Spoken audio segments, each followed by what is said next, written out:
Pour ma fête des pères, Christelle, mon épouse, a fait l'heureux choix de m'acheter le livre de Roger-Paul Droit et Yves Agide, Je marche donc je pense, aux éditions Albin Michel. Le premier est philosophe, le second neurologue.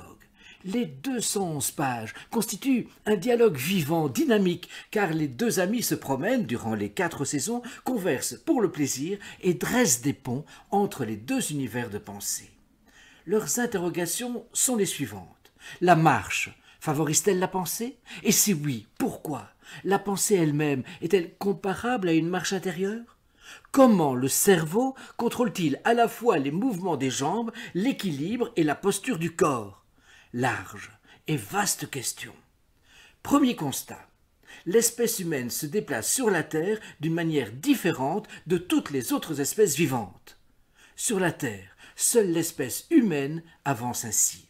Marcher sur ses pieds, c'est être humain. Sur 4, c'est être un animal. La Terre a été découverte par des hommes qui marchaient, mais aussi corollairement qui pensaient et qui parlaient. Qui pense, marche.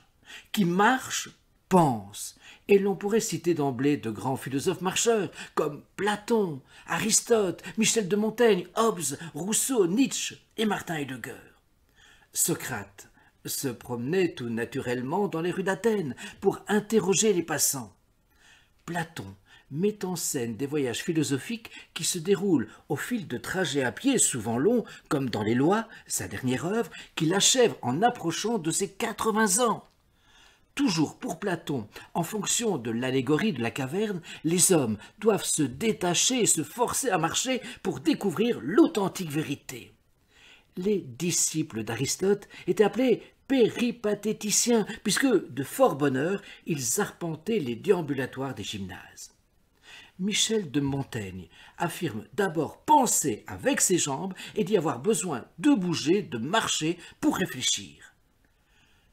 Hobbes, philosophe anglais, s'était fait fabriquer une canne dont le pommeau était pourvu d'un encrier pour pouvoir noter en chemin les idées, les pensées qui lui venaient en marchant. Rousseau, qui condamne les idées politiques de Hobbes, reconnaît cependant que, comme lui, on ne peut penser sans se déplacer. Rousseau énonce en effet « Il faut que mon corps soit en branle pour y mettre mon esprit ». Ou encore « La marche a quelque chose qui anime et avive mes idées. Je ne puis presque penser quand je reste en place ». Même exigence chez Nietzsche, qui n'a eu de cesse de parcourir les sentiers autour de Sils Maria ou pas loin de Nice. Il existe d'ailleurs des circuits tout à fait nietzschéens que vous pouvez encore accomplir aujourd'hui. Nietzsche, toujours plus radical, énonce même qu'il faut se méfier de toute pensée qui n'a pas mis les muscles à la fête. Les sédentaires, les culs de plomb, comme il les appelle, ont des idées qui leur ressemblent, lourdes, pesantes, maladroites. À l'inverse, cependant, Hegel, qui n'a jamais beaucoup bougé, est l'auteur du mouvement même de l'histoire, d'une histoire comme marche de l'esprit. Finalement, celui qui a très peu déambulé est le philosophe de la plus grande des marches, la marche de l'histoire. Dans une deuxième séquence, nous verrons que l'on a perdu l'attention aux différents types de marches.